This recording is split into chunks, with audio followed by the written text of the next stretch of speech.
Good morning, my fantasy baseball friends and family. It's your old pal Mike Carter here back with you for episode 19 somehow of Breakfast with the Beats.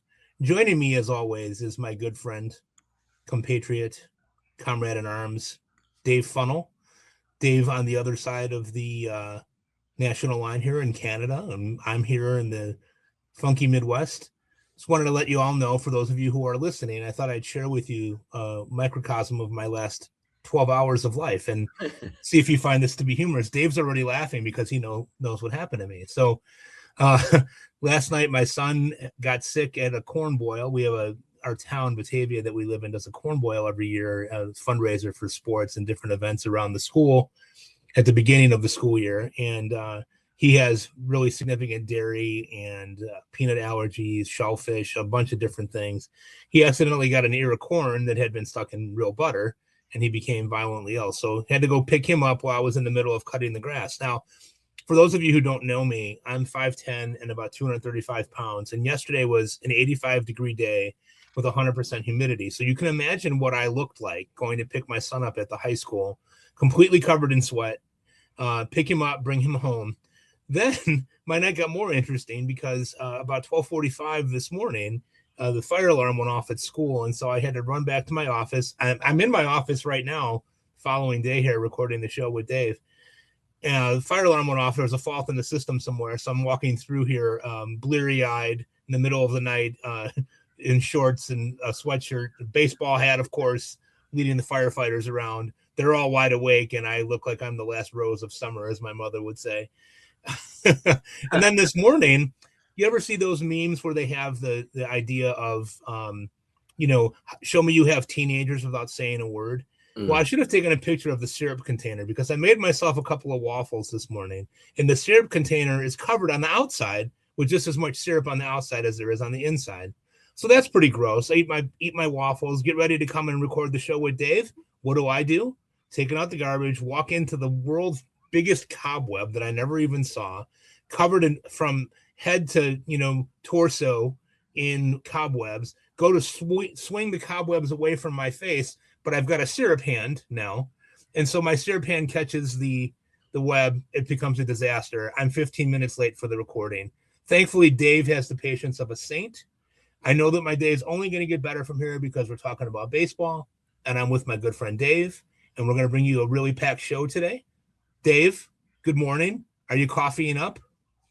I've got my coffee. I've already had my breakfast, and I agree. Those you get like syrup all over the thing. It's disgusting, and it always happens on every single bottle, no matter what. Yeah, it's on your hands, and even after you wash them, you still smell it. It's just it's disgusting. Yeah, and I'm leaving, and I'm muttering to myself because it's not like I have a 5-year-old. I have a 19-year-old and a 16-year-old. Come on, guys. We can do better than this. Let's go. However, soon it will be quiet because school has started again this past week here in Batavia, and Jack went back to school on Wednesday. I went back to school on Wednesday. Katie went back to school on Wednesday, and we bring Ellie back to University of Illinois next weekend. So we're going to get back into some semblance of normalcy here soon.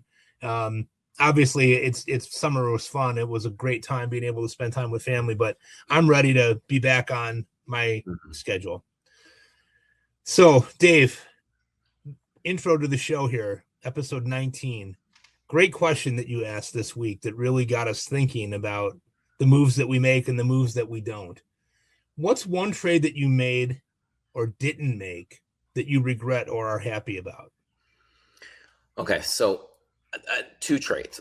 And for full context, in my leagues this year, there were hardly any trades either. Same here. Same here. Very few trades. It was very tight, like a very tight-lipped league that I'm in. Actually, two leagues, and it's just not a lot going on. But what I was able to do that I'm really happy that I did, right when I lost Jose Ramirez a while back, I was able to trade for Isaac Paredes, and he's filled in pretty well for me. And I gave up Aiden Miller, a prospect who's injured and might honestly need some surgery. But the other owner made this because he's rebuilding and he couldn't drop Paredes, so he had to get something for him. Now, a trade that I didn't make that I'm not sure if I regret just yet. I know you and I were talking about it. I could have given up Wilson Contreras for Chris Sale. I need pitching in this league, and I said no to that simply because the way that the contracts are, that Chris Sale was expiring this year. And despite the fact that I could retain him for some weird context that you know all about this league, Right. I I still opted to keep Wilson Contreras simply because Chris Sale, he's older. Mhm. He pitches every fifth or sixth day. And I really like what Wilson Contreras has done. Um, but I do regret because I do need pitching that maybe I could have actually budged on that because I do have Pete Alonso and I do have Jonathan Aranda in that league for, first base and corner. But I found myself to be very stuck in my ways this year. And maybe that's possibly why there weren't a lot of trades for me was that, and I think it's a trap that I fall in, and I know others do. You just really love your roster more than you Yeah. probably should. And I really Yeah. like Wilson Contreras in Boston. And if I really like someone and I'm not sure about a trade, I'll find the faults in the other side. Hmm. Whereas Chris That's Sale, very though, that's a very you thing for sure. You do that fairly often when you work through those ideas in your mind. yeah, it's just I, Chris Sale's great. He's been great all year. And sure, he could get injured, but so could Contreras. And Right. he did actually. But I just fall in love with my own roster and I believe too much that, this is going to happen, that's going to happen. And I think for next year, I'm going to try and ease up on that. It's a good lesson to learn, and I think that you're not wrong for not making that trade. I mean, there are enough red flags when it comes to a guy like Sale with his checkered injury history and being age 37. And it's important to recognize too. Last year, he only threw 125 innings last year, and he's up to 129 already this year. Now he's not shown too many signs of being faulty in the second half. I mean, 43 strikeouts and 31 innings since the All-Star break, and only 3 walks. So I think you have a really interesting player there in that, you wonder what the other when the other shoe might drop, and it hasn't yet. So I don't Yeah. think anything wrong with keeping Contreras like you did. Contreras has been terrific this year. On my end, I had a mixed bag trade that I made in May. A sort of a knee jerk reaction in a weekly points league where I wasn't getting any production out of my second base situation, which at the time was Matt McClain and Bryson Stott. If you remember, Bryson Stott got off to a really, really rough start in that league. I also had Caleb Durbin playing third base, and that was a really, really rough start as well. I traded Drew Rasmussen, which I sort of regret now, for Ketel Marte. It was a Mm. good trade for both teams. He needed pitching. I needed infield help. And at the time, I had what I thought was an embarrassment of riches on the pitching side. However, since then, these are my starting pitchers that I have on the IL. You ready? Drum roll. Nady Ovaldi, Max Meyer, Tyler Glasnow, Shane McClanahan, Devin Williams, Egads, not Ah, good. I could really use Rasmussen now. What I'm hoping in that league, it's a weekly points league, and I'm going to make the playoffs. And so I'm not going to make any rash moves. You might remember last week you and I were talking about whether or not I should try to add a waiver wire pitcher to make. We get 9 starts a week in that league, and I did not, and I barely hung on and won yeah. that week by like 6 points. I'm going to do the same thing this week. I'm only going to have 7 guys making starts, but I'm not willing to touch my pitching roster that I have right now. I'm hoping that by the time the playoffs roll around in 3 weeks, that I'll have enough healthy pitching to make a run for the title there. So we'll see how that goes. The one that I'm glad that I didn't make, Dave, was the one, if you recall, I was in Tout Wars. I was dangling Otto Lopez trying to get a good pitcher, and I was offered Nady Ovaldi. And Nady Ovaldi is like my kryptonite. I love that guy. And we went back and forth, and I ran that past you. I ran it past Torres as well. We kind of were having our group chat about that trade, and you guys both convinced me not to make it. Now I look really smart for not making that because Eovaldi's got elbow issues, even though it's not a UCL issue, and his return date is TBD, and he's older. So I'm glad that I did not make that trade, despite my bloodlust for pitching always. You know what? I like what you did for both things. To be honest, because it's so for the first trade, because it's a points league and it's not categories, right? Just total points for the week. Total points. So, I mean, if you're not going to get the points from Rasmussen, you get the points from Marte. If it was categories, I'd knock you down a bit, but I think you got an elite second baseman for a borderline elite starting pitcher, and you could always stream some pitching here and there. So I like what you did there. I was Um, worried with Rasmussen that he would be in that situation like he was last year, where he had, he'd go 4 or 5 innings and then they'd sit him, and I thought, well, he's not going to really help me too much if he's not getting volume for pitching. and he could. Who knows? You never know what the Rays are going to do. They could just out of the blue just call someone up, and Rasmussen needs 15 days for a phantom injury or something. Fair Um, point. yeah. As for the other one, I'm glad you didn't make that deal because Eovaldi is my kryptonite as well, but in the other way, it's when I see him, I always think of the worst, and I love Otto Lopez, so I think you did pretty well there.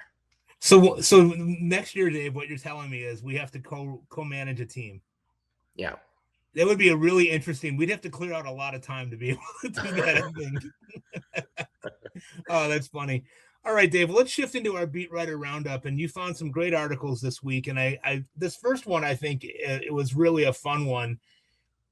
George Lombard Jr. has really come on for the Yankees in terms of what he's bringing to the table and how he goes about his business on a daily basis. I'm not sure how to read him yet. What are your thoughts? I know you found an article this week by David Adler talking about Lombard and what he's brought to the Yankees. First of all, kind of give us a summary of that article and let us know what your thoughts are on him so far. Yeah, so the article is called Three Plays That Show Lombard's All-Around Impact for the Yanks. And it goes into detail just about how he's one of the fastest he's the fastest Yankees player. And he's also one of the fastest in baseball. It talks about how defensively he is making huge plays. And even in the article itself, you can see there's a few highlights that you could click on. And it goes through the three facets of his game. First, with his batting, talking about the home run, about how fast it goes off the bat and how he's making excellent contact, hitting line drives and hard fly balls. He's doing a tremendous job at the plate, a hard hit rate, the launch angle speed. It's great. Everything from top to bottom is fantastic. And it's what they need because their offense has been in quite a funk as of late. Yes, it has. Then it talks about his base running and how he's a spark. He's, like we talked about, really, really fast. His average sprint speed is top tier in all of baseball. And it talks about how he can beat out infield singles and things like that. He's doing all of the little things. And then finally, it talks about his fielding, about how great he is with his arm, how he has good instincts, and he's able to get to balls that other people can't. And by other people, I'm talking about Anthony Volpe, someone that the Yankees had been relying on for quite a long time and have been struggling. I don't know if this can continue at this rate, but I think he's good enough, and he was an excellent prospect in the sense that he had that promising potential. I think he's obviously, I think, better than Anthony Volpe. And I think what we saw this week with Volpe in AAA is really eye-opening as to the type of player that they were rostering. I don't know if you saw with the challenges that Volpe burned through in the first inning of a AAA game. Yeah, I did see that. Yeah. The laughing on his face, looking like he didn't have a care in the world.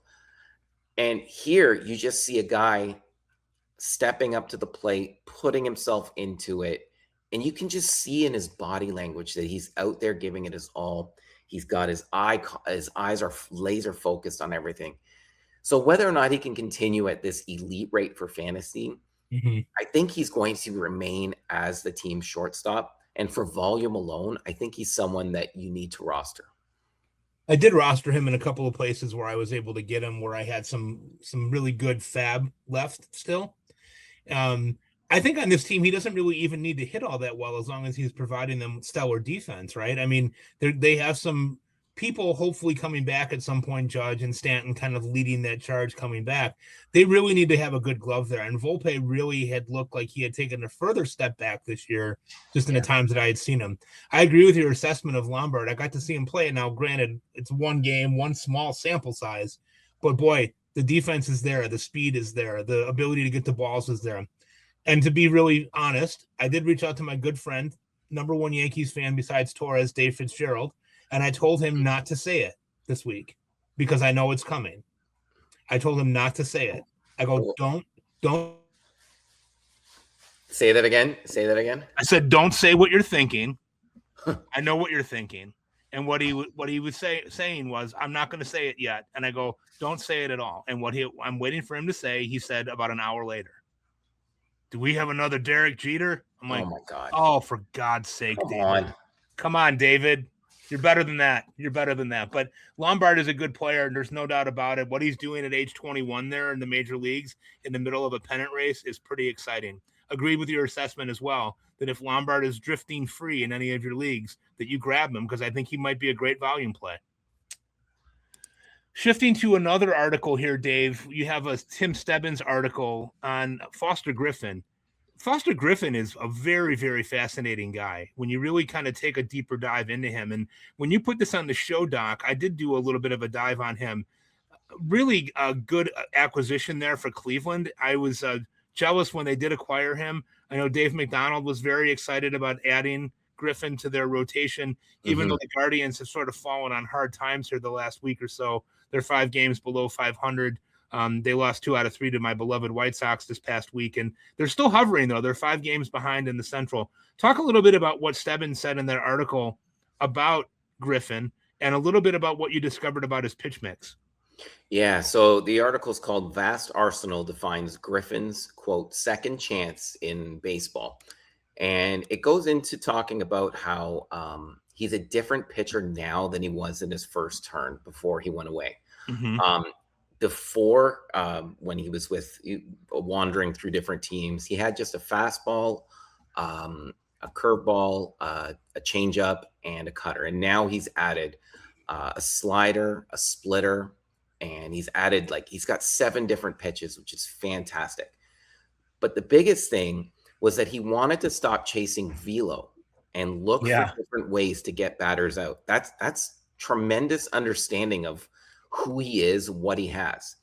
And what he said, quote, having a deep mix like that definitely helps me understand the pitching aspect of knowing you need to get a guy out more than one way, especially as a starter. Now, in this article, it's actually pretty interesting. There's a graphic there of how he attacks right-handed pitching or batters and left-handed batters. And it's a nice graphic there of what's been going on. It talks about how his cutter has been his bread and butter all season long, but he's got a balanced mix between his four-seamer, his sweeper, his changeup, his sinker, and his curve, and his splitter. So of all those pitches that I mentioned, only the splitter is used under 10%.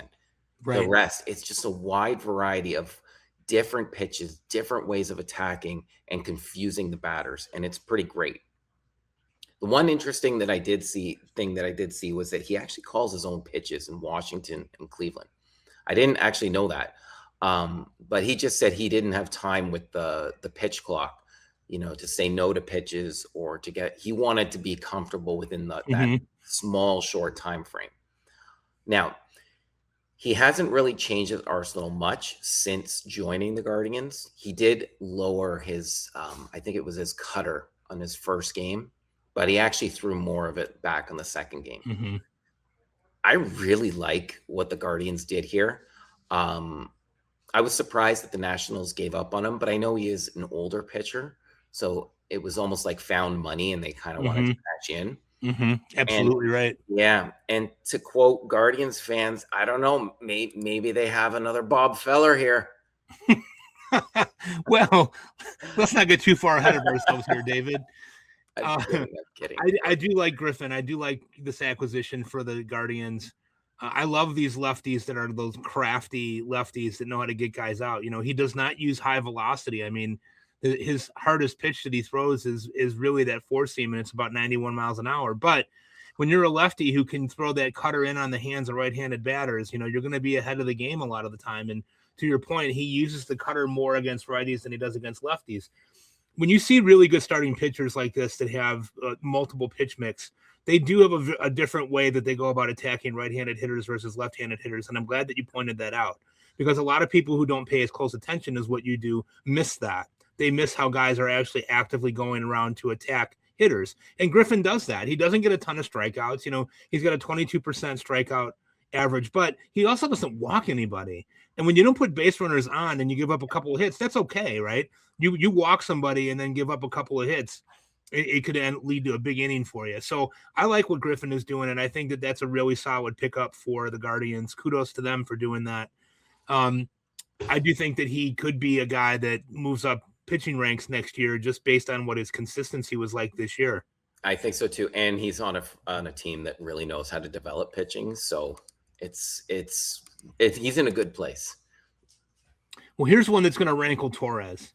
Our third and final beat writer article that we have here by Jason Foster. It was about the Mets, and it was Francisco Lindor discussing his future with the Mets and discussing essentially the future of the entire team. Deep breath here. What did Lindor say in that article, Dave? And what do you think is the future of the Mets as well? So the article is Francisco Lindor discusses future with the Mets, and he just wanted to promote that the team is actually pretty good, and that this first half of the season shouldn't really define, who they are going forward and what they have to offer. To be honest, they've been actually one of the best teams in baseball since the trade deadline. Now, I know they're not playing for this year. I think they're too far back to actually make an impact this year, but you never know. However, since the day after the trade deadline, they're fourth in baseball with a 265 batting average. They're first in baseball with 19 home runs. They've got a 128 WRC plus, which is first, a 2.7 WAR, which is second in all of baseball. Now, the walks and the strikeouts, not as good as you'd want to see, but overall, they've actually been pretty good. And a lot of the players that he's promoting here, they're going to have on the team next year. They've got Bo Bichette, who could opt out. No, stop. Should be better. Stop. I'm just going by what Lindor is saying. You just do this to aggravate me. He's not any good, Dave. They also have, then you won't like this. Luis Robert, he's actually been pretty good. The show's over, Dave. We're done. Thanks for joining, everybody. We're going to wrap it up here. But he also talked about Marcus Semien and oh God, I don't know though. I really don't know, because you look at their salaries for next year with all the options and everything. It's estimated that they're going to have a $318.2 million payroll. Here's the thing. Lindor should be better. Soto should be better. If everyone actually hits to the way that they should be hitting, they've got a solid team. And pitching wise, since the deadline, they've also had some really good, like Sean Manaea has been good. Christian Scott's been good. Zach Thornton's been good. Kodai Senga might be their closer if Devin Williams doesn't come back. I don't know. What do you think? Tell me what you think. They feel kind of like the island of misfit toys to me, Lindor obviously has not had a Lindor-like season. But you're right. I mean, there are some pieces here that I think are worth really talking about. AJ Ewing has been good. Carson Bench has shown a good streak here. So they do have some pieces, I think, that could help them coming back next year. What I really like is that young pitching. And guys like McLean and Thornton and Scott can continue to grow together. Manaea has been a good wily veteran there. They do have some things there that could lead to them being back in it, but are they going to be good enough next year to compete with the Braves and with the Phillies and an improving Marlins team in a very, very tough NL East? We'll have to see. All of those teams are going to get better. They have a huge bloated payroll that they can't really make too many moves off of, it doesn't seem at this point. So we will have to see. But guys like Lindor and Bichette have to be better. Luis Robert has to be healthy and be ready to play. Semien still looks like he can play second base. His offensive numbers are down a little bit, but he's a good volume play still in some leagues, depending on the depth of your league. So I guess we'll have to see what happens with the Mets. I think the biggest word that you said there was payroll, because if we do in fact get a salary cap, then I don't think this team will be as good as Lindor's saying here, because they may have to shed some salary and do a little bit of rebuilding. Mm-hmm. I don't know what the salary cap would be. And I know there was a rumor of what it could be this week, but I can't remember what it was, but I think it was in the 200 millions or something like that. So if you're estimated to have 318 million and this is what you have with holes to fill, if you have to shed that salary, then chances are you'll be in a rebuild. Yeah, because no one's going to give you what you think you should get for guys that you're just shedding payroll on. You're not going to get top prospects back when they know that you just have to get rid of somebody. Yeah. Makes total sense. That's going to be a really fun thing to watch this offseason. Not really, is the labor disagreement and whether or not they actually institute a salary cap and or a salary floor and what the negotiations for that will be. But we'll cross that bridge when we get to it. With that, we're going to take our first commercial break. And when we come back, Dave and I are getting back to basics. Okay, we're back. Dave, you are an injury expert who writes about injuries like 5 days a week. And I supposedly am a bullpen expert who writes about bullpens like 3 days a week. Bullpen expert. Supposedly. I don't know. This year it doesn't look like I'm too much of an expert on anything at this point. Other than walking through cobwebs and having syrup hands, apparently. Wanted to ask you some questions about some teams that are facing injury problems and sort of how they're addressing that. And if you have any updates on these guys that are hurt. The first question I had for you was about the Atlanta Braves and their rotation, where they've had Spencer Schwellenbach, Spencer Strider, Hurston Waldrop, and Ronaldo Lopez battling various level of injuries. What are you seeing there, and what's your advice for us on that? Yeah, this situation has been one that's really hampered them all year long, and it's really unfortunate because their offense has been what's been holding them through or pushing them through this, and they just can't get healthy on the mound.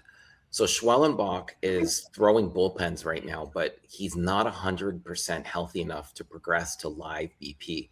And it's unfortunate because he was supposed to be ready by now to at least be starting live BP, if not advancing to possibly a rehab assignment. Right. So the vibe around the team right now is that he's likely not going to pitch in 2026 because the time is ticking. As for Spencer Strider and Hurston Waldrop, it's been a roller coaster because we've been hearing, that they could be ready. No, they probably won't. Time will run out. But just recently, they both began a throwing program soon. And it may have actually already happened by the time, we're recording. There just hasn't been too much news on it. So they need to start throwing almost from scratch, I think, with long tossing, side sessions, bullpens, live bullpens, and a rehab assignment.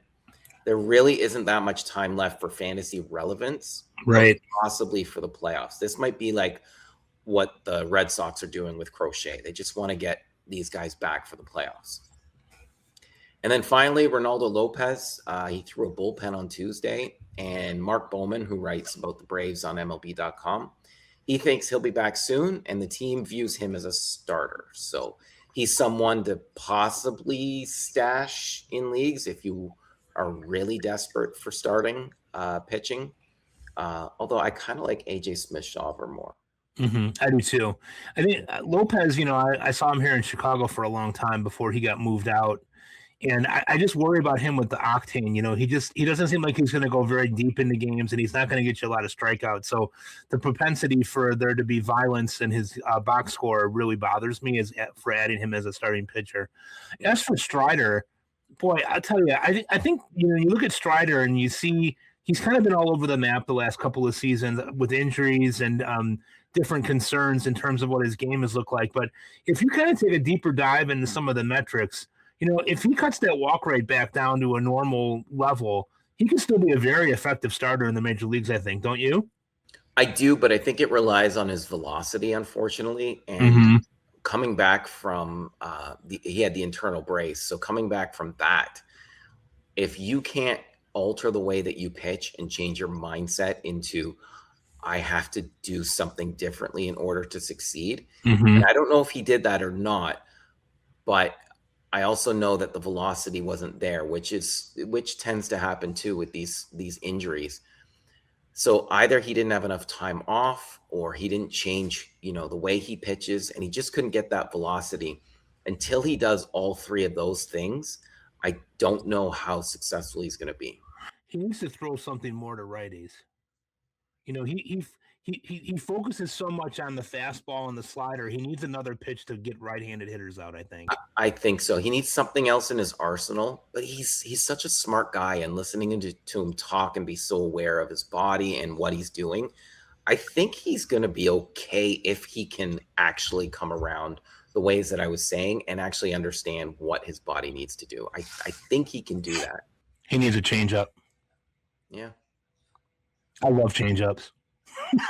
Conversation for a different day.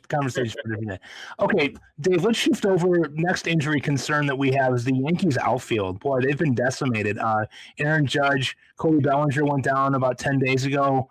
Giancarlo Stanton. What are you hearing there, and what do you think the prognosis is there for those three guys? Yeah, well, the news here is actually pretty good. That first, Bellinger and Stanton, they've both been running the bases, which is good.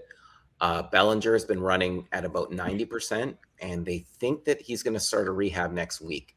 Oh, good. But he did admit that he does experience still tightness in his hamstring. So I don't know how smart it is to start a rehab, but I'm not him, nor am I one of their doctors. You're kidding, really? I didn't know that. Who would have thought, right? I only play one on TV. Stanton, he is running the bases too. God, he's been out for so long, though. I don't know. Like, they expect him to be back this season. But this is a guy who couldn't even open a bag of chips in the offseason. Oh, my God. I don't know what to expect from him. Yeah. And then the third guy, Aaron Judge, they said he's somewhat behind those two. I don't know what somewhat means. It could be a week. It could be a month. Who knows? But he's still doing light exercises, and he did start playing catch. I wouldn't expect much from him fantasy-wise, but maybe come the playoffs. I don't know. I have him in my weekly points league that I'm in, and I can keep him next year for $61. I think I'm going to let that ship sail, or try to trade him in the next week, and see if I can kind of restock the shelves a little bit for next year. Long story short, I really feel like MLB is becoming like the NHL, in that, we hear about these injuries and there's no specifics. It's like, oh, he's got an upper body injury. Well, what does that mean? Like, what does somewhat behind mean? Can somebody qualify that for me? I don't get it. I think a lot of managers just want to say words just to get out of giving an actual answer. I didn't lie. He is somewhat behind. Yes, he is somewhat behind. I'm somewhat behind all the time. I've got tight hamstrings too, Cody Bellinger. Come on, man. I'm 53 years old. Let's go. Yeah. Okay, the next one that we wanted to talk about, the Dodgers catching situation has been kind of a crazy thing to watch the last few weeks. They've made a couple of acquisitions and got Hunter Fiducia and Ben Rortvedt, but they're waiting on Will Smith to come back, and Dalton Rushing has an injury too. What are you seeing there? Yeah, for Smith, I don't think he's anywhere close to returning. He's had so many setbacks, but he is throwing, he's lifting weights, and he should have some BP at some point this week. Now, I know yesterday being Friday, both him and Dalton Rushing were taking swings in the batting cages. So I would assume that was his actual batting practice. So like the step forward in his progress, unless they wanted it to be live BP. I don't know. But I do know he's going to need a lot more of that. And then from there, a rehab assignment. The Dodgers have been pretty good without him. Mind you, they have struggled a bit lately, but this is more of a playoff sort of thing for him. Exactly. Yeah, they have to get him ready for the playoffs. There might not be a team in the playoffs that needs their catcher more than what the Dodgers need with Will Smith. I mean, he does so much that flies under the radar for that team that I think a lot of casual fans miss. You know, he is essentially the captain of the team. He bats cleanup on that team. You know, he's a guy that they rely on for a lot of different things, not just offensively, but also defensively. So this really does feel like a move to get healthy for the fall. And you hope that he is, because you talk about a guy who's got a lot of wear and tear and who's played a lot of baseball over the last 5 years. It's Will Smith. I mean, he's caught a ton of games. Just an absolute warrior out there. I know we use that term a lot, but he really is. As for Dalton Rushing, though, he's got a UCL tear in his right elbow, and they said there's a very small chance for him to play catcher this year. I wouldn't expect him to play at all, simply because he needs to start a throwing program.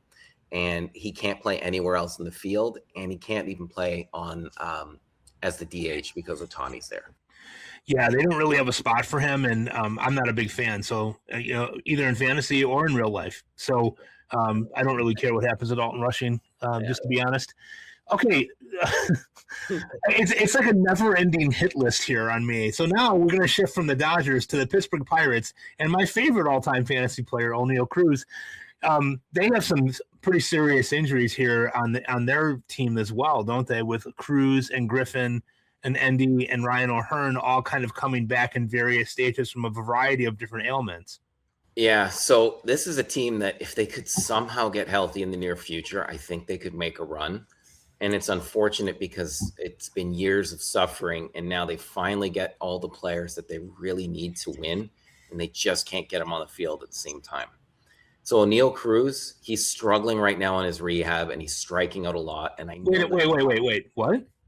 I know that's what do you mean? Others. O'Neill Cruz is striking out?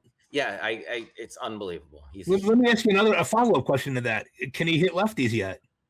I don't know. I don't know what he's done down there, but it's very surprising. I get that. They said he won't be activated this weekend, but he should be soon. So we'll see what happens there.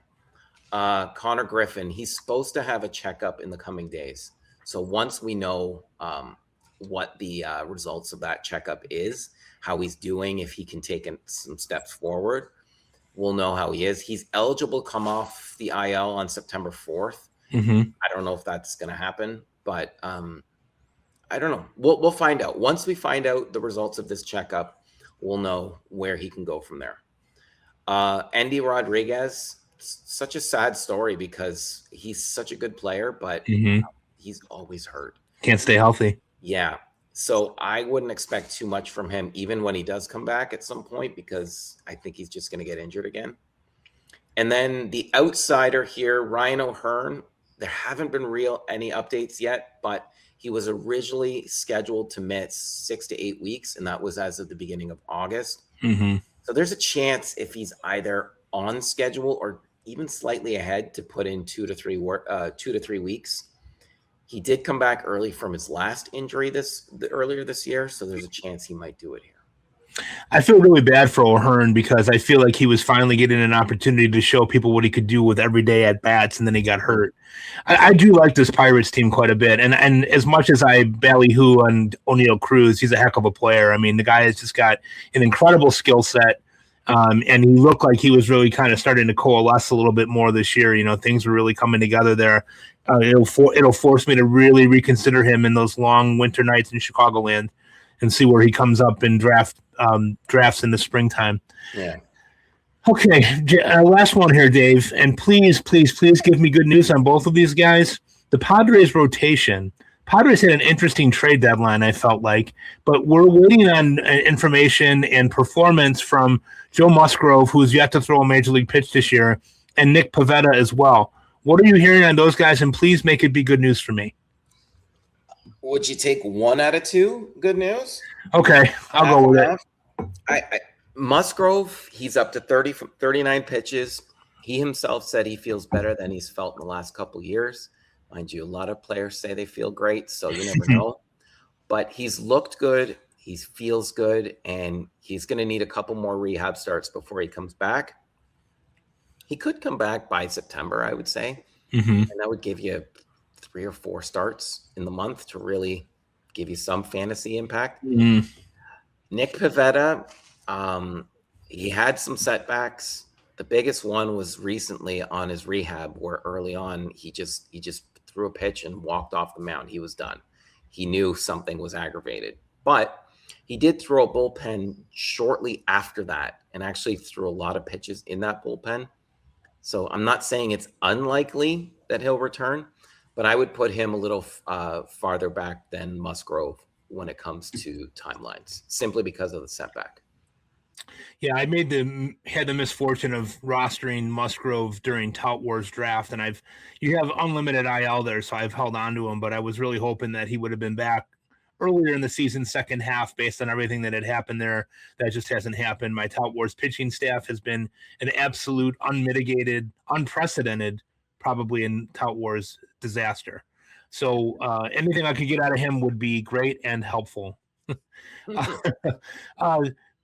Let's take another commercial break here, Dave, real quick, and then we'll come back and I'll talk a little bit about some bullpens and get your take on those things as well. Okay, we're back. Bullpens. What to say about bullpens? The Achilles heel of many fantasy players, I feel. Something that people would rather, have their prostate examined or have a colonoscopy done than talk about bullpens this year. But we're going to talk about it anyway, folks. We're going to get into it a little bit. I wanted to talk a little bit about just the current state of them and a couple of comments that I have on others. This is really starting to drive people crazy. By my count this afternoon, I should say, we have about 8 to 10 different committees in MLB right now, depending on what you consider a committee. Again, I guess that's a subjective type of term there. And there's 4 or 5 teams on top of those that have really shaky closer situations to begin with. And so we're looking at almost half of the major league teams that have some turmoil at the back end of their bullpen in terms of who's going to get those next save situations. I wonder, Dave, just kind of as a leadoff question to you before I talk about a couple of these bullpens that are in turmoil or in flux, do you think that people's strategy for drafts next year could change based on what we're seeing this year? When I say that, what I mean is leagues where I actively targeted a middle tier guy and then a couple of specs picks are leagues where I've generally done fairly well. However, in some of my higher leagues that I'm in, the more higher profile, I guess you could say, leagues that I've been in, I really went all in early on and tried to pay up for a stud closer. I got Mason Miller in one league. I have Joan Duran in my tout league, who's been, just been great when he's been available to pitch, and he hasn't had a lot of opportunities here over the last week, or any, I should say. Mm-hmm. Do you think that people are going to change their mind about what they do? A lot of people the last couple years, it has felt to me, are doing I'm going to try to draft one person and then I'm going to do some specs at the end of a draft, like guys that I think could get save opportunities. What do you think the impact will be on strategy for next year? I know it's kind of early to say, but what will your strategy be, I guess? That's a loaded question for many reasons, but the first reason, I think it depends, first of all, on the fantasy player himself, or herself, sorry. If you know your strength is fab, then I suggest waiting on saves, because I think you'll be able to properly bid on somebody and pick up someone later. But if you're not strong in fab, like myself, I tend to actually bid up on closers in my draft, simply because I find it easier to roster streaming pitchers and find those hitters later in the season that I can bid on. But I'm not really that great at fab. So if I'm bidding on what everyone else is bidding, I'm probably going to lose out. So I like to have that stability and then hope that what I've actually bid or what I've actually drafted can actually be something that I can use throughout the entire season. That being said, I wonder if we should actually stop looking at closers the way that we do, in the sense that they have that role and the managers, want them in that role and they don't have anyone else behind. I know before we spoke today, I was talking about how pitchers can be thought of as like a car, and they all Mm-hmm. have certain mileage on them.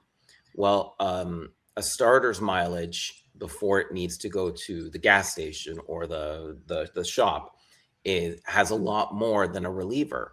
And once that reliever runs out of mileage, it needs to go to the shop or the IL. Mm-hmm. And I just wonder if, like Cade Smith, for instance, he's one of the best in baseball, but he's been used so much over the last few years. Do you think maybe his mileage is going to be up and it's just going to be the next one? Like, is this someone that next year we're going to have to look at and say, why didn't I see this coming? Oh my God, he's on the IL. Now Mm-hmm. my third round pick is gone for the season. I don't know. I'm only thinking out loud here and speculating, but I wonder if we should just look at, you know, what the pitcher can do, the stuff that he has, and then if there's an opportunity, maybe that's how we try and build bullpens as opposed to going for the high profile guy who has done it for a few years, but his body may just burn out and run out.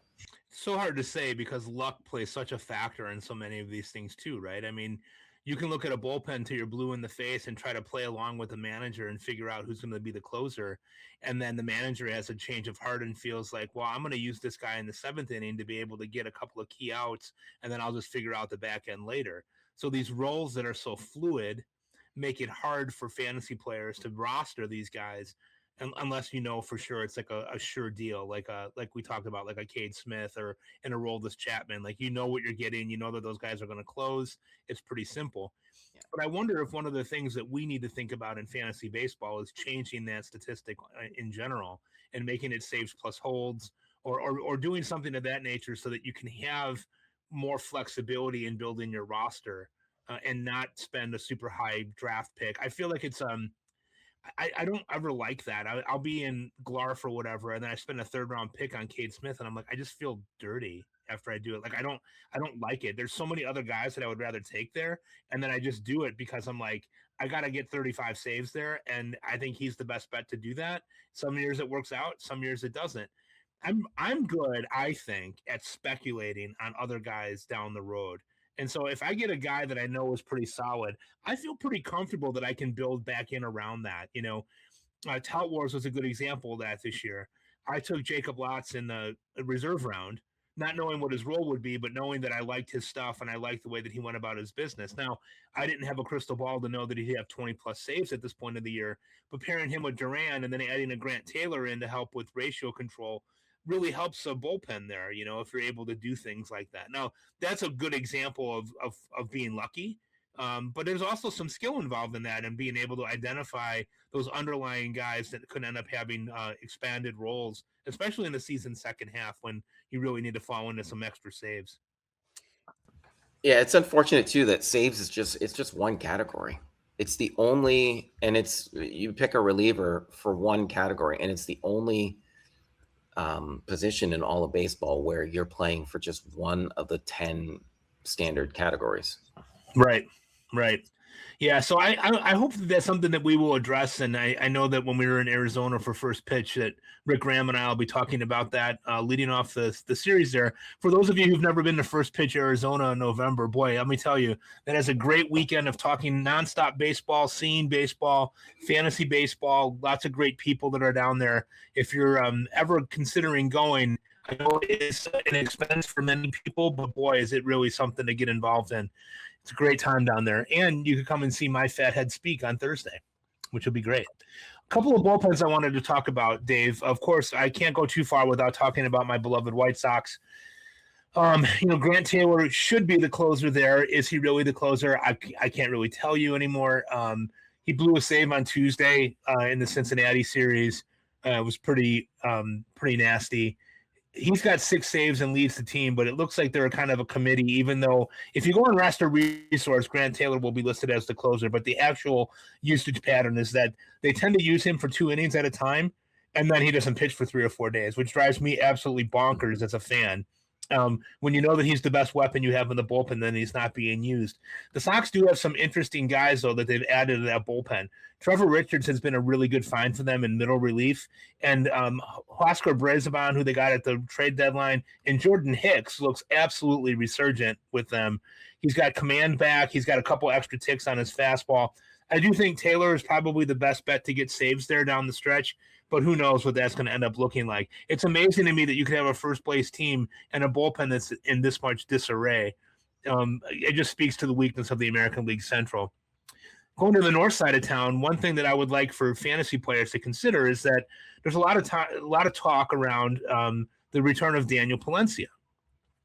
But what I would like to point out to people is that Jacob Webb has actually been lights out for the Cubs in that closer role. Craig Counsell said something very interesting last week, Dave, in that he did not guarantee that Palencia would return to that closer role. He was asked by a beat reporter if Palencia, when he returns, was going to come right back to that role, and he hedged a little bit. And I can understand why. Webb has 9 saves in the interlude, picking up for Palencia, a 2.33 ERA, a 27.4 strikeout percentage, and he's limited his walks to 7%. He's done a really nice job for them in that spot. If you remember back to last year's playoffs, Palencia was being used as the first guy out of the bullpen a lot of time, as a stopper, as a guy that would come in and get an inning or two and then cede to the next guy that was coming.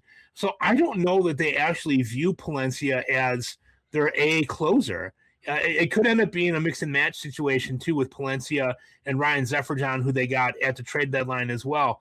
But the saves guy right now has been Webb, and I wonder if that will continue. So for those of you that have Webb, even with Palencia coming back, I would advise you to wait a week or two and see how this all really shakes out before you decide to start getting rid of Webb and adding Palencia or going in a different direction. Another bullpen that has become fun to watch. I don't know if you would agree with me, Dave, and think that it's fun, but Colorado has stumbled back around onto Jordan Romano. And when he came up after they had, kind of refurbished him, everybody kind of laughed. Well, it looks kind of like Romano is going to need to laugh right now, doesn't it? He's actually been pretty good for that. McDonald. That's the second time we brought up Dave here, but Romano actually looks like he's pretty comfortable pitching in Colorado so far. The post All-Star break, he's been in 8 games. He's got 9 strikeouts, 6 saves in those games. It looks like his command is back. Now, it's a slippery slope pitching in Colorado, and we also know that it's a slippery slope for a guy like Romano who tends to give up walks in bunches and then a big hit.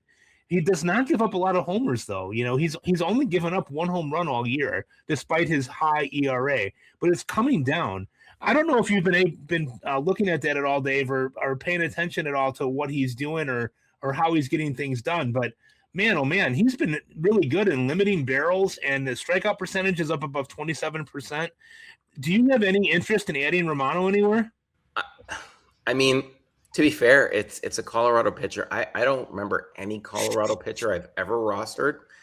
That being said, if Romano is healthy, which he hasn't been for the last few years, he's going to be at least an average pitcher. And if he can be Colorado's best reliever, like I think he is right now, I think he is going to be relevant. And I mean, the team just wants to see what they have for the rest of the season. If they have something here in Romano, then I think they're going to let it go. Like they're just going to let him go and see what he can do.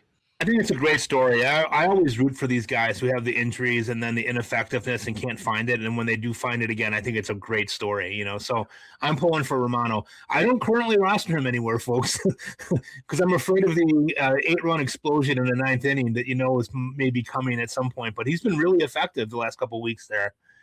I wanted to talk about both LA teams, Dave. The Dodgers were speculating this past week. Edwin Diaz has been a disaster.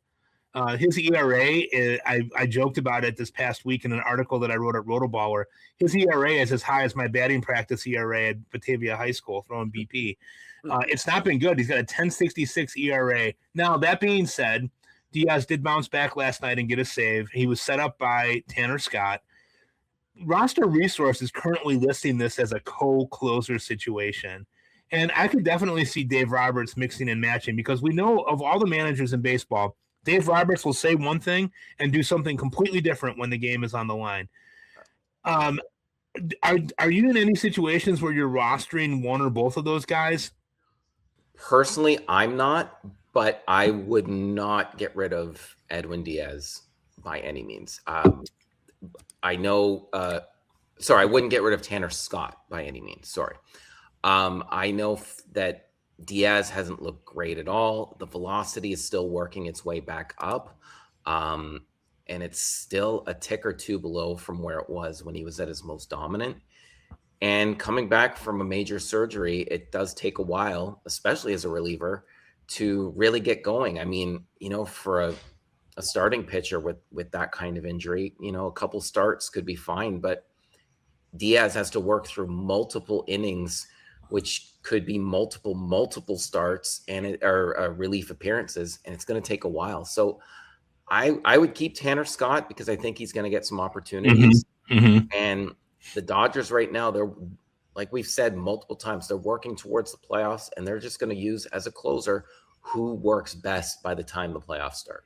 Exactly. And I think that they will, again, they'll fill in the back end of that bullpen. They will be successful with whatever they do. I agree with you about what you said about Scott, though. I could see Scott vulturing 3 to 5 saves the rest of the way. Diaz has had a propensity in his career, if you kind of take a look at it and take a step back and be objective, every time he's been injured, it has taken him a while to really ramp up and feel comfortable again. And I think that that's no exception this year. So it'll be kind of fun to watch down the stretch there to see what they do. I also want to shift over to the Angels because I feel like they're doing something that's kind of interesting right now. Ben Joyce has long been supposedly the closer in waiting there, and he's a great weapon. There's no doubt about it. He did get a save on Wednesday, but they have another guy there named Sammy Natera Jr., who's a lefty, who is just absolutely blowing people away without a very high velocity fastball. He's got a 40% strikeout rate because he's just got great command and really can put the ball where he wants. They look like they might have something going on there at the back end of their bullpen now after struggling all year with Zephyrhan and Bachman and Yates. Zephyrhan and Yates were both traded at the deadline, which has opened up some opportunities there in that Angels bullpen. I'm watching that one really carefully. I've been writing about both of those guys over the last couple of weeks. I think they're going to trade chances the rest of the way, and they're going to try to see where those guys fit in and what roles they fit best in. Despite Joyce's strikeout stuff, I'm not totally sold that he's a closer, and we'll revisit that at another point, I'm sure, this winter and look at it. His injury history really kind of precludes him from being able to be in any one role for a long period of time, unfortunately. The last one that I really wanted to talk about, and Dave, I'm really interested to hear your take on this one. You and I had talked about this a couple of weeks ago, and I don't know if you recall it. I recall it just because I thought it was a flaky comment that I made, and I like to get your goat and make you laugh a little bit because at my stupidity. But do the Mets have a closer with Kodai Senga? I'm looking at it, and I'm looking at him, and I'm going, wait a minute. This could actually really work, couldn't it? If he was able to take his 6-pitch mix and narrow it down to 2 or 3 really strong pitches with that ghost forkball as an out pitch, and he could really go after it for one inning, this could work, couldn't it? I think it could. I think a lot of times you see starters who just they can't go through 6-7 innings, but when they're there for one inning, they can put their best, not just their best foot forward, their best whole everything forward, and you can get the best pitches, added velocity, maybe more spin, and then they'll have the rest of the night and the next day to rest. And then he's been outstanding as the reliever. I was hoping you would give me the answer as to whether or not I should pick him up. Like, I actually see him in one of my leagues where he's looking pretty good and he's just sitting there, but a lot of times, though, it's you have this this vision of what this guy used to be, but when he moves to a different role, I think that's where we have to actually wipe the slate almost clean and just remember that this is a whole new role for him where he can actually show more, be more, and do more in a smaller sample. And maybe we can give him a shot here to see if he actually can be the closer. That being said, is Devin Williams is still under contract for next year. Am I right? Correct. Yes, he is. So I don't know how long term this would work for the Mets, but I mean, to shed some salary like we were talking about, this could be a nice offseason trade going somewhere, and you could trade him as a closer to another team. I haven't even really thought about last year. I was thinking more about this year and how this might profile for him. If you're in a league where you have SP and RP slots and he slots in as a relief pitcher that you can put into an SP slot, like in my home league, I'm intrigued in adding him there because if he's going to add saves, those are things that I really need to get. Now, the problem that you always have with Senga is the ratio volatility, where he has a tendency to give up a lot of walks. But to your point, in August here, he's pitched in 4 games. He's gone four innings total. Got a couple of saves in those. He struck out 5 guys in that, and he's only walked 2. Since the All-Star break, he's looked like a little bit of a different guy, and I wonder if it's just being able to let loose on the pitch mix a little bit. Senga is a guy that has always tinkered quite a bit, and I wonder if he can get by. I just wonder if he can get by with the 4-seamer and the cutter, and the forkball becomes kind of his out pitch again. He can kind of shed the sweeper and the slider, which have led him into trouble in dark places the last couple of years. I wonder if this could actually work in the short term. I don't know if it'll work long term. We'll have to see how that works out. But I am very, very interested in watching to see what Senga does over the next week or two. And I might add him in a couple of leagues before it's too late because he looks like he's going to get some opportunities. The one thing I'll say about that is that I do feel that Williams is not going to be on the IL very long. And so Senga might find himself in a middle relief role there or a high leverage role and not be getting saves here in a couple of weeks. But for now, could be a cool pickup for you. Mm-hmm. Okay, Dave, we'll take a quick break and we'll come back and finish up with our mental health moment.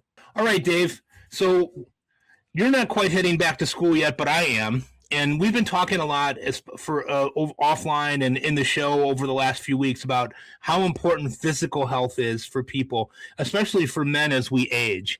I made some changes this summer to try to be adding more steps into my day, walking, doing some other activities as well. And I know that you always are, riding your bike every other day, every third day or whatever, getting these long bike rides in. Being active. I know that you like the pool and the sauna as well. You go for walks. I wanted to ask you while we're kind of thinking about this, summer is a time where we're a little bit less busy with work. And now that things are getting busy again, working those 40-plus hour weeks in school like you and I both are, what are you going to do to maintain that physical wellness? I think it's important for not even just for us, but anyone else who works, 40 hours a week. I think it's important to make health and physical fitness a part of your life. And it can be hard at first, especially if you're brand new to it, because it can be difficult to, start moving your body and walking around when you haven't been doing it. But as hard as it is, I think after, a few weeks, we're creatures of habit. And I think after a while, your body will get used to it. You just have to commit to it and to make it a priority that no matter what happens throughout the day, you give yourself that time to yourself. It will help your physical needs. It will help your mental needs, and it will help you be a better person overall throughout your life. Like there are days where if I don't get out and either walk or if I don't get to the gym like I love going in the mornings.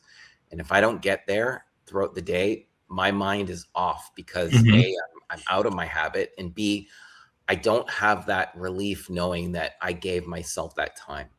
So I think what's very important for anyone listening who's looking to try and be more active, it's just you really have to prioritize it. And as much as it sounds like, Dave gives himself 2 hours here and an hour here, he's going to a sauna and a steam. No. But I'm also at home, working on, my writing. I'm also at home, helping with the family, spending time with the family. It's just, you've got to prioritize it in the sense that you've got to put it into your schedule, make it a part of your life. And once you get used to it, it'll become such a natural transition for you that every day, okay, I've got to do this. I can fit in some time at the gym here, or I can go later in the day and do this. Make it a priority, make it a part of your life, and I promise you, you will feel better from head to toe. If you're like a lot of people out there, I think when you hit middle age, the thought process is, you start your day early, you get through it, and then you go home and you sort of crash out, right? Like when I say crash out, it's not like the young people say crash out. I mean, sitting in a chair, maybe having a beverage, watching some Netflix, watching a ball game, whatever it might be. I think if you're able to maybe combine some of these things, for those of you that are pressed for time, really, I like to try to combine things on some days where, I try to start my day every day with some mindfulness, not only about what my day looks like, but how I'm acting, what I'm putting out into the universe. But like when I take my walks and whatnot, I might be listening to a podcast while I'm doing that, or I might make a phone call to my mom or my dad or whatever while I'm doing that, just to, as they say, proverbially kill two birds with one stone. I'm getting back into the season of my life where I work 6 days a week here. Starting tomorrow, I'll be back tutoring as well on Sundays, and I don't have a lot of time. But I also perform better generally when I don't have a lot of time. If I have too much downtime, I have a tendency to get lazy and fall into those bad habits again. So, what I'm really trying to actively do is pursue drinking water. I bought myself a large like Yeti type mug. For my desk at work to make sure that I'm filling that up in the morning and then again mid-morning and then in the afternoon again and making sure that I'm taking in enough water. And I've really cut down my coffee, which I know comes surprising since we're talking about Breakfast with the Beats, and this is almost always a coffee talk podcast.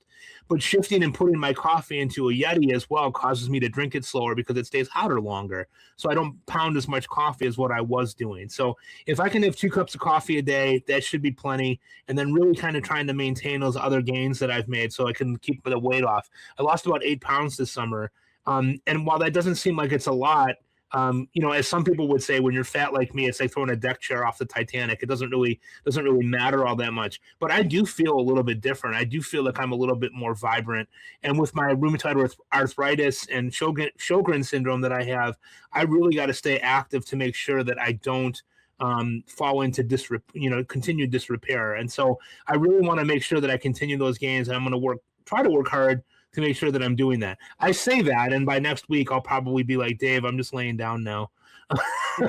But, you got to make time for that, too. And the other thing that I would say to that, too, to maintain health, I'm really done doom scrolling. I'm not on Twitter or social media as much as I once was. I really don't want to know about the political world around me and a lot of the other things that are going on. And it's not that I don't care about it. It's just better for my mental health and for my ability to be engaged with my family when I'm not like doom scrolling all day and all night. So just a couple of tips there. Dave, anything else for the good of the order? I know we usually like to try to finish with a quote every week. You got any good quotes this week? I got one by Yogi Berra. It's just Yogi. Baseball is 90% mental and the other half is physical. Good old Yogi. He's got a bunch of great ones. My favorite one of his was going to the pizza parlor with a bunch of the other Yankees, Phil Rizzuto and those guys back in the day, and the waitress asking him how he wanted his pizza cut, if he wanted it cut into 8 slices or 4, and he goes, you better make it 4. I can't eat 8. God bless Yogi. He was a national treasure. But with that, Dave, from rainy Chicago this Saturday morning with our coffee, we'll call it a day there. For those of you listening, thank you again for listening. If you like what you're hearing, please download. Please give us a like wherever you gather your podcasts at. We appreciate the fact that so many of you are sticking with us, even as fantasy football season is approaching for many people. With that, for Dave Funnell, I'm Mike Carter signing off for Breakfast with the Beats, episode 19. We'll be back next week. We are going to record a little early next week, guys. Dave and I both have things to do next weekend, family stuff to do, and we're going to record on Thursday night, but we will be back next weekend with episode 20, if you can believe it. And we will see you then. Take care of yourself, and peace.